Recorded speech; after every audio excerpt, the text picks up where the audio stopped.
Të nderuar njerëz të ndriçuar që ndiqni këtë emision elitar, mirë se na u bashkuat brenda mundë shit. Prapë the. Po duhet shkojmë për shërbimin informativ televiziv. Po. Si mizat janë mbledhur njerëzit për të shijuar shitin tënd. Para se t'ju flas për teatrin elektoral, dua t'ju them aksionet e traplëqeve kanë pësuar rënien në bursë. Po normalisht tani janë me shumicë, kështu që i bie çmimi. E pritshme ashtu. Po, teatri pse ç'është ky teatr? Si do ta hapin këtë teatrin? Fillojmë me aktin e parë. Fushata e Partisë Socialiste. Normal, akti 1. Rama, ndahuni nga i dashuri. Po jo. Na i shpjegoj si këtu tani se ja thon kështu është e frikshme. Të gjitha ato goca që janë këtu, që kanë simpatizant ose të dashur që janë me bindje tjera, duhet t'i vëni kusht.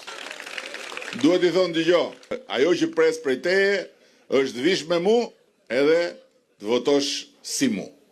Si mu, le tjetë bërë i bukur sa të doj, le tjetë i zgjut sa të doj, le tjetë qatë të doj. Po a mund të rrihet me një çun që hudhet në kënet me një më të maj? Do me thënë më mirë budalla dhe me PS-n se sa inteligjent dhe me PD-n. Por, për pos kësaj, kodi zgjedhor e thot qartë, ndalohet votimi familjar, në emër ose për llogaritë antarëve të tjerë të familjes. Ndërkohë ky mbreti i thot grave të detyrojnë burrat të votojnë për Partinë Socialiste.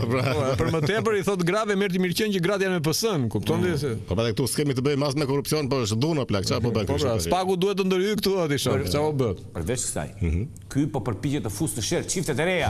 Që është kundër familjes o vlla. Ky është kundër dashurisë. Ky është anti-Kupidi. Mos e teprojmë tash. Rama, anti-Kupidi. Shiko, mos e kthe aktin e parë direkt në tragjedi, se nisi mirë si komedi. Jo, direkt komedi, është kështu, është tragjikomedi. Rama, Edi Rama, se ka shumë. Shqipëria është grua, Europa është grua dhe suksesi për Shqipërinë në 2030 varet në radhë të parë nga nënat, motrat dhe bijat e Shqipërisë. Në 2030 do të kemi kryeministre grua. Pas ka kapur me gratë. Po mirë, e ka vendosur vetë Rama që duhet grua kryeministre 2030. E ka vullosur, po dëgjoj, më fal, kush u lag më shumë nga lotët? Kush kur dëgjoj këto fjalë? Kush është Maskarej? Më del mua Sturrati në ekran. Ju vetë di njëri as emrin as nga të qarët nga që u prek. Asnjëra, sunuve. Pse? Sepse dhe ato vete kuptuan që s'kan për kapur që 2030. 2030 do da Rama do thot, unë tani identifikojmë si grua. Si mendoni, do të pushtetin Rama për respekt të grave. E di që se ke qartë fare, tha me gojën e tia. Po jo, nuk besoj se do arrit deri atje tash. Unë them se po. Është e sigurt po temore. Vetëm ky e ka ngel pa bër. Pastaj në 2030 duhet 70 vjeç. Çe do të jesh burr kur je 70 vjeç? Do që mund dalësh si grua, fillon një jetë e re si kryeministre kësaj. Gratë në 70 vjeç fillojnë their peak. Që fillojnë në një rini e dytë 70 vjeç. Po për shihet e tua, po ndoshta po. Fole ti për shije mo. Po mirë. Muhabet. Njerëz të djegur mo. Jo, do kalojmë te akti i dytë më mirë. Ka një akt të dytë, për çfarë flet? Aktin e dytë hapet si pari dhe fillon direkt një sken aksioni. Imagjino kështu. Gara e rritjes së pensioneve. Kush e kush t'ia bëj sa më të lumtur jetën pensionistëve? Vazhdon kjo gara, ku e kemi lënë? Kryesoi nga Rama dhe nga Berisha, që kishin premtuar pensione minimale 200.000 lekë, por ja që këtë javë është shfaqur ai. Kush ai? Kush? Gëzim Basha premton pension minimal 250 euro. 50 euro më shumë, ha? Goditi direkt. Pas ka varrosur Luli të gjitha. Po mirë, lum si pensionistët to. Gara nuk ka mbaruar akoma, se presin premtimin e të reja nga këto partitë të tjera. Po pra, se këto kanë ngelur sikuri. Forca Qori, Forca Tiku, sa do aksioni pensionistave? Sa do aksioni pensionistave? Po e ndjekin pensionistët si ndjekin bursën. Po mirë, këta s'kan thënë çmim për pensionistët to. Këta të rinjt nuk kanë dhënë akoma shifra eksakte për pensionistët, po kanë gjetur zgjidhje për demokracinë. Dhe këtë gjetje e ka bërë Pano Soko i nis në Sturje. Zgjidhje për demokracinë, çfarë do të thonë? Watch and learn. E keni menduar ndonjëherë pse kemi lënë Shqipërinë tonë pas një fabrikë, pas një uzinë? 10 vitet e fundit, zero industrializim. Asnjë gjë nuk është bërë. Pse? Sepse nuk e duan. Sepse nëse këtu vjen industria, këtu vin fabrika, këtu vin uzinat, njerëzit futen në punë, njerëzit pasurohen. E kur njerëzit pasurohen, njerëzit bëhen të lirë. Sepse njerëzit e pasur janë të lirë. Dhe demokracia kërkon njerëz të lirë. Pra kërkon njerëz të pasur. Pra, Siç e kuptuat, edhe nga video e zotit Pastor Sonko, demokracia kërkon njerëz të pasur. Normalisht. Nuk është demokracia, po mirë thotë, po s'është demokracia për barbona. Një madhe ke 2000 lekë. Ti duhet ja shkruaj në epitaf këto që thonë valla. Po motra, sa e ke natën direkt. Ç'është demokracia? Po jo, se nuk ishte asgjë situatë.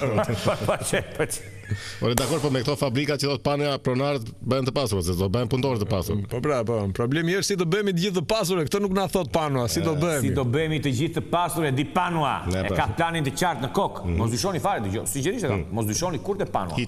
Te Panua mos dyshoni. Ku është problemi aty? Problemi është që po bën të gjithë të pasur, kush do bëhet i varfër? Këtë do talin. Pasur i quhet i pasur ka që ekziston një i varfër. Prandaj ne quhet i pasur, nga që ka të varfër. E ktheve në filozofinë ngatrove shumë tani për zotin, po. Shumë i thellë. Nëse rëndësika që Panua është nisur për mirë edhe pse se ka edhe aq të qartë konceptin e demokracisë, po. Tani unë mendoj që të gjithë siç jemi, të kalojmë në rubrikën e preferuar të shqiptarëve. Gjithë kështu të pasur siç jemi. Spoti elektoral i javës. Spoti. Çuditërisht vjen nga Nisma Thuri. Po nga Nisma Thuri. Se kërcet fortuna, fryet fjota, të erdhet puna, skuqet Shemani dhe Trini, 30 peu dhe Zekini, se pas stekes, drejti jetën e kudo që mund të vete, korën e Shqipëri, ka puntar, që nga Shkopra, që në fjota. Hajde Marceli zjarro ti shok, ha? Ore unë se kisha parë ndonjëherë me këtë nerv Marcelin, çfarë ka qenë? Një që s'kishte ndonjë armë në dorë aty se të kishte korrur dhe ata i kishte parë. Bravo për respektin. Bravo. E nxori nga historia Timo Flokun. Direkt me një goditje. Duhet theksuar që është përpjekur ta imitoj fiksi që ka bërë Timo tek Lulkuqe Mimure. Trumpeta! Ore, kjo poezia ka një problem të madh. Çaka? Noli e ka bërë bërim. Ka të ndarë dhe punëtor që nga Shkodra gjerë në Vlorë, po s'është kaq Shqipëria, o roçkë. Po mirë se aty çalon. Po la 800.000 banor jashtë. Nuk çalon aty, Po Saranda, po Gjirokastra. Po Mashti e Madhe. Po Bajram Suri, çan këto muhabete. Nëse e kishin te pathosi që të ndiste zjarrin dhe gjakun ta ndiste, ka çfarë? Mu duket as një strip club, po çapo më thon me veten. Po pra. Ecna. Kishin te Timo Floko. U kthye në varr Timo. Jo, ti dalë Timo është gjallë, çfarë thua? Dima e di, po sta dëgjoj këtë performancë, hapi një grop, u fut në varr vetë, se do të jetonte më kur pa këtë, edhe doli prapë asaj se qeva. Nëse mbas emocioni kaq të fortë, kalojmë në lajme të tjera, se po dritën duart nga emocioni. Dhe ku do që mund trumbeta, se kemi tonin niveli IQ-s. Shqipëria mbetet e fundit në rajon. Çfarë ishte? Në niveli IQ-s është ka rënë. Worldwide IQ test që merr parasysh shëndetësinë, ushqyerjen, jetën sociale, jetën artistike dhe ca jetës të tjera që del koeficienti intelektiv në Shqipëri është më i ulët se ai vendeve tjera të Ballkanit.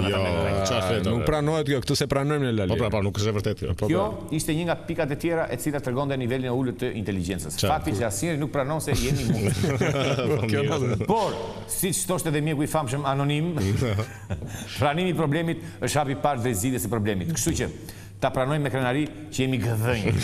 Doni të tregojmë shembull sa ka rënë niveli i inteligjencës? Çfarë? Doni një shembull konkret sa ka rënë niveli i inteligjencës në këtë komb, që dikur kanë nxjerrë korifej? Urdhro. Ndihmonin refugjatët afrikanë për të kaluar kufirin, përfundojnë në pranga 2 të rinj sirian. Ç'lidhje ka kjo? Ç'a lidhje ka kjo me IQ-n apo? Si ç'lidhje ka? Po na vjedhin punë emigrantët. Ka qenë profesor shqiptar, ne në një herë krenoheshim me fushën e trafikimit njerëzor. Po sirianët ne vinë, sirianët na bëjnë ne. E kupton sa kemi rënë? Mos e çok, mos e çok. Krenaria e madhe shumë. Nuk do më njëri të punojë, valla. Jemi bërë kom për tac dhe prandaj e bie kyja. Për tac të gjithë jemi bërë tani. Po, imagjino kur të na bëj dhe Panoja të pasur se do përtojmë të shkojmë në banjë pastaj. Nami. Të merr, nuk e pranoj. I don't wanna live about it. Qa, po na tregon një shembull tjetër të inteligjencës, koeficientit intelektiv. Kështu që me që është tmerr, kështu që ka vetëm një zgjidhje të vetme. Çfarë zgjidhje ka? Çoni dhe bjeroni kohë ti kapim ti lidhim. Jo, mjafton me kaq. Se devijove shumë nga. Personde vazhdojmë me pjesë të tjera të emisionit. Hajde, ciao.